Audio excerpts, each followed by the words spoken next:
The St. Paul Children's Museum is located in the heart of downtown St. Paul and offers 10 new exhibits that will delight and surprise guests. This museum was originally built in 1995 and includes 65,000 square feet of gallery and program space. In 2012, the museum began planning for a $30 million expansion that opened to the public in the summer of 2017. The expansion includes a glass addition along West 7th Street that houses several new exhibits, including one called The Scramble, which is a 4-story climbing adventure and slide. Everywhere else around the museum, visitors can explore an updated pretend town, get creative with 2 maker workshops, engineer their own fun with a air and water exhibit. And we've been coming to the St. Paul Children's Museum since Brielle was a toddler, so we were a bit surprised by the updates and expansion. In addition to the refresh, the toddler gallery is large and includes a revamped rooftop and backyard that's open seasonally. Kids can craft their own adventures in a ninja training course, which is what our kids like the best, and a carpeted skate park. There's an exhibit called Our World, which connects children to people and places in their community as they role play as grown-ups in a child-sized environment. There's one called The World Works, which encourages creativity and problem solving through investigation and experimentation. Earth World immerses children in lifelike Minnesota habitats to nurture an understanding of the natural world. And Habitat is an area for infants and toddlers to safely explore 4 developmentally designed learning landscapes. There are 2 special galleries that offer traveling exhibits from around the world, interactive programs such as Storytime and Big Fun, and live animal programs that happen daily. Let's talk a moment about parking, price, and logistics.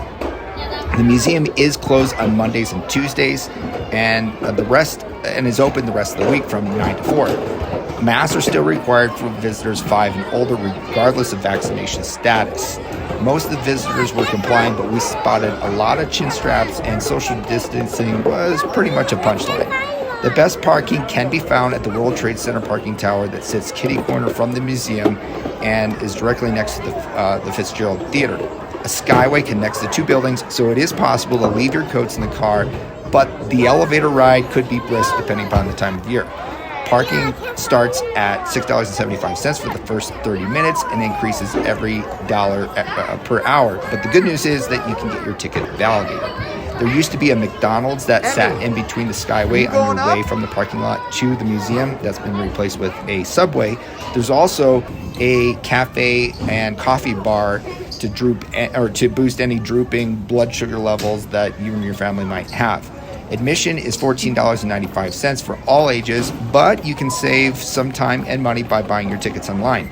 Also, if you're a military veteran, there is a military discount, but you do have to buy those in person with the valid military ID.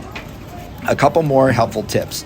The 4-story scramble does require socks, so make sure your hippie children bring a pair.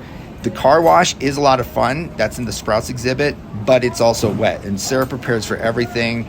So we had a change of clothing for Emilie because she definitely got soaked. The exhibits are fresh, fun, and engaging. I'd say the ideal ages for this museum are probably from 2 to 10, but our 11-year-old daughter definitely enjoyed exploring the exhibits with Emilie and revisiting some of these memories from the past. It's a fun museum and a great way to spend some time with your kids or grandkids. We highly recommend that you check it out. And if you find yourself in the St. Paul area, this is a great way to spend the day.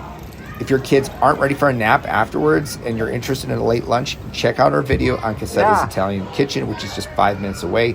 And thanks for watching.